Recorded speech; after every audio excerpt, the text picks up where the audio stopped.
The day my stepmother smiled at my father's funeral, I knew something was terribly wrong. Most people were crying. She wasn't. Instead, she leaned close to me and whispered, "By tomorrow morning, you'll have nothing." At first, I thought grief had made her cruel. I had no idea. She had already spent months planning to steal everything my father left behind. But what she didn't know was that my father had seen her true face long before he died. And he left behind one secret that would destroy every lie she ever told. My name is Daniel Carter. Until I was 24, I believed my family was ordinary. My father, Richard Carter, built one of the most respected construction companies in Chicago. He wasn't born rich. He started with one old pickup truck and a toolbox. For 30 years, he worked harder than anyone I had ever known. My mother died when I was only 10 years old. For years, it was just me and Dad. He never missed my birthday, never missed a baseball game. No matter how busy he became, he always made me feel like I was the most important person in his life. Then everything changed. When I turned 17, my father married Vanessa. She was beautiful, elegant, and everyone believed she was kind, including me. At first, she treated me like her own son. She cooked my favorite meals. She bought me birthday presents. She even called me my sweet boy. But after the wedding, little things began to change. Whenever my father left for work, her smile disappeared. She criticized everything I did. If I left one cup in the sink, she called me lazy. If I came home late from college, she accused me of being irresponsible. Every conversation somehow became my fault. I tried telling my father, but every time, Vanessa cried before I could explain anything. She told him, "I am trying so hard to love Daniel. He'll earn it like everyone else." I agree, because respect given is never as valuable as respect earned. But Vanessa hated seeing me at the company. Every dinner became an argument. She constantly told my father, "Daniel isn't ready to lead your business. You need someone with experience." At first, I thought she simply didn't believe in me. Later, I realized she already had someone else in mind. Her younger brother Marcus, a man who had never built anything in his life. Yet suddenly, he was appearing at every family dinner, every business meeting, every company event. My father remained polite, but I noticed something strange. He never trusted Marcus with important decisions. Whenever Marcus left the room, Dad quietly shook his head. One evening, while we were working late together, my father closed the office door. His face looked more serious than I had ever seen. He placed an old leather folder on the desk. "Daniel, if anything ever happens to me, promise me you'll never stop fighting for what's right." I laughed nervously. "Dad, you're going to live forever." But he didn't smile. Instead, he looked out the window and whispered, "Sometimes the people closest to us are the ones we should fear the most." At that moment, I had no idea those would become the most important words he would ever say to me. 3 weeks after that conversation, my father collapsed during an important business meeting. The doctor said it was a massive heart attack. I raced to the hospital as fast as I could. When I arrived, the nurses were already covering his face with a white sheet. My knees gave out beneath me. The strongest man I had ever known was gone for days. I could barely eat, barely sleep. At the funeral, hundreds of people came to honor him. Employees, business partners, old friends. Everyone had tears in their eyes. Everyone except Vanessa. She wore a black designer dress and expensive jewelry. She hugged people, accepted their condolences. But every few minutes, I caught her smiling when she thought no one was watching. Something didn't feel right. She walked over to me. As the ceremony ended, she looked at my father's grave, then turned to me with cold eyes. Quietly, so no one else could hear, she whispered, "By tomorrow morning, this family will belong to me." A chill ran down my spine. I stared at her in disbelief. "What did you just say?" She smiled sweetly. "Oh, nothing." Then she walked away, as if she hadn't just threatened me. That night, I stayed in my father's study. His chair was still by the window. His reading glasses were still on the desk. Everything looked exactly the same, except he was gone. I found an old family photo. It was taken years before Vanessa entered our lives. My father had his arm around my shoulders. On the back, he had written, "No matter what happens, you'll always be my greatest achievement." I couldn't stop crying. The next morning, I was awakened by loud knocking. 3 security guards stood outside the front door. Behind them was Vanessa. She folded her arms and smiled. "Daniel, you have 1 hour to leave." I thought she was joking. "This is my father's house." She handed me a stack of legal papers. Not anymore. According to the documents, my father had supposedly transferred everything to her just 2 months before he died. The house, the company, the cars, the bank accounts, everything. I couldn't believe it. My father would never do this. Vanessa shrugged. "The paperwork says otherwise." I reached for my phone. "I'm calling our family lawyer." She laughed. "You'll find out he works for me now." Those words hit me like a punch. Within an hour, my clothes were packed into 2 old suitcases. The security guards carried them outside. I begged Vanessa for one thing. "Please, just let me take my father's watch." She looked at the watch on the shelf, picked it up, and slipped it onto her own wrist. "No, it looks better on me." Then she slammed the front door in my face. I stood there alone, watching strangers lock the house where I had grown up.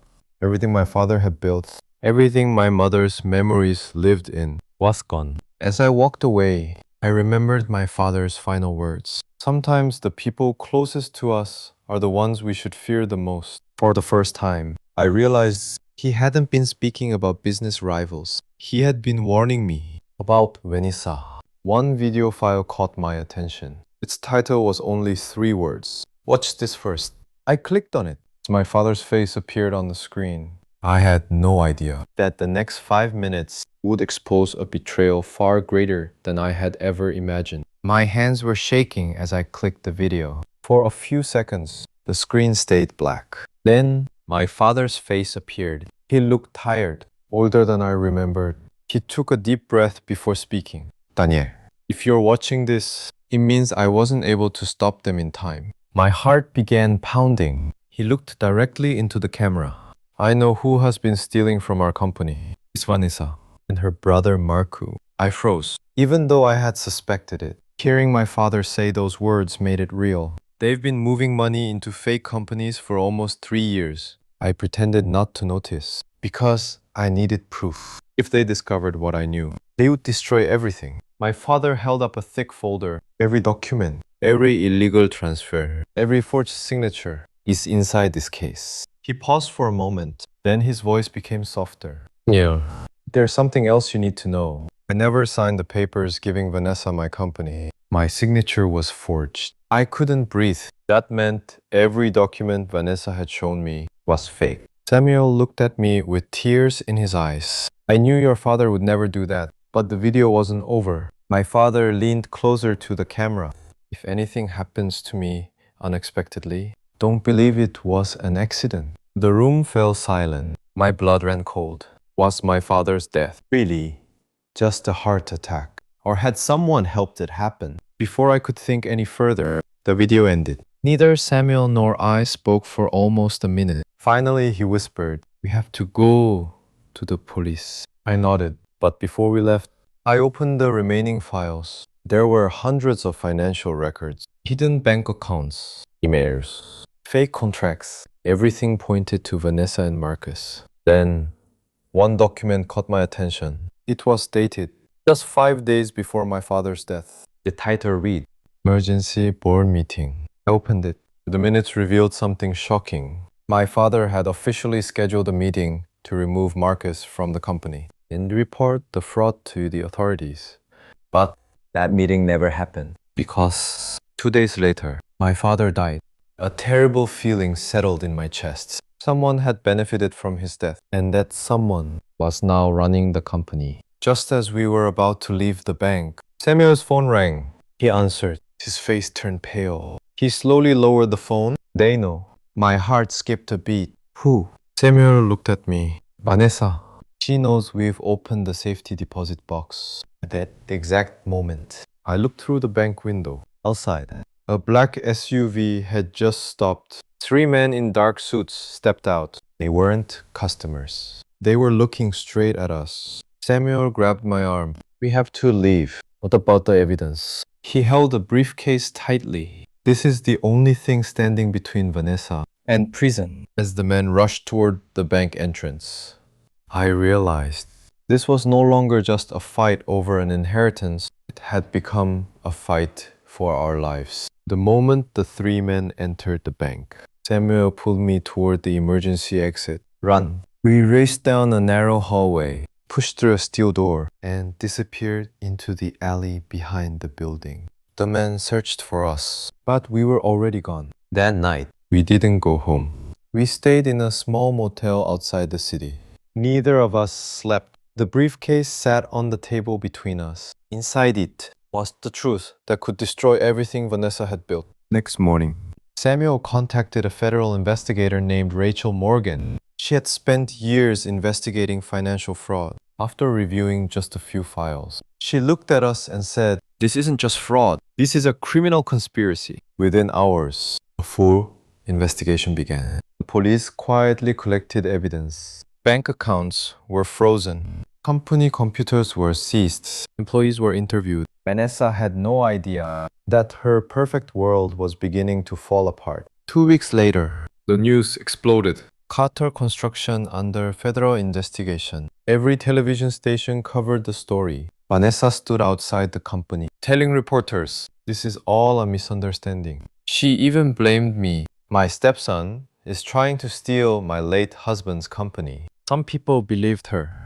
Others didn't. I stayed silent because I knew truth didn't need shouting. It only needed proof. 3 months later, the trial began. The courtroom was packed. Journalists filled every seat. Former employees watched nervously. Vanessa entered wearing an expensive white suit. She smiled confidently, as if she had already won. When she saw me, she whispered, "You still can't beat me." I didn't answer. The judge called the first witness, Samuel Brooks. He explained everything. How my father had trusted him. How he had hidden the safety deposit box. Then Rachel Morgan presented the financial records. Millions of dollars had been secretly transferred into fake companies. Every transfer led back to Vanessa and Marcus. Vanessa's lawyer stood up. "These documents prove nothing. They could have been created by anyone." For a moment, it looked like the case was slipping away. We expected that argument. She placed another flash drive on the evidence table. We recovered security footage from Richard Carter's private office. The courtroom became completely silent. The video began playing. It showed Vanessa entering my father's office late at night. She searched through his desk. Then, she removed official company documents. Marcus walked in carrying forged papers. The timestamp, a few minutes later, it was just 1 week before my father's death, had been forged. Her smile disappeared forever. For the first time, she realized the game was over. The end.